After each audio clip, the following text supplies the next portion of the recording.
Barrister সুমনকে নিয়ে মুখ খুললেন পিয়া জান্নাতুল। দেশের সবুজ অঙ্গনে পরিচিত নাম পিয়া জান্নাতুল। মডেল, অভিনেত্রী ও আইনজীবী, তিন পরিচয়ে জনপ্রিয় তিনি। পাশাপাশি স্পষ্ট বক্তা হিসেবেও তার পরিচিতি আছে। সম্প্রতি আইনজীবীর পোশাকে ব্যারিস্টার সাইদুল হক সুমনের পাশে দাঁড়িয়ে লাবণ্যময়ী হাসি দিয়ে নতুন করে আলোচনায় এসেছে এই অভিনেত্রী। সামাজিক যোগাযোগ মাধ্যমে দ্রুত ছড়িয়ে পড়ে সেই হাসির ভিডিও। এরপরেই নতুন করে ব্যাপক আলোচনায় আসেন তিনি।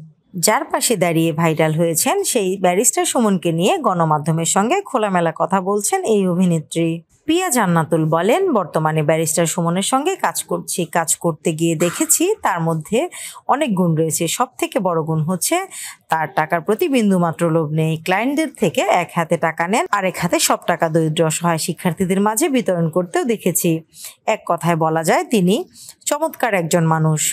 প্রসঙ্গত ২০২৩ সালের শুরু থেকে সুপ্রিম কোর্টের আইনজীবী হিসেবে ব্যারিস্টার সৈয়দ সাইদুল হক সুমনের চেম্বারে কাজ শুরু করেন মডেল পিয়া জান্নাতুল। স্নিগ্ধা আখি, দৈনিক নতুন সময়, ঢাকা।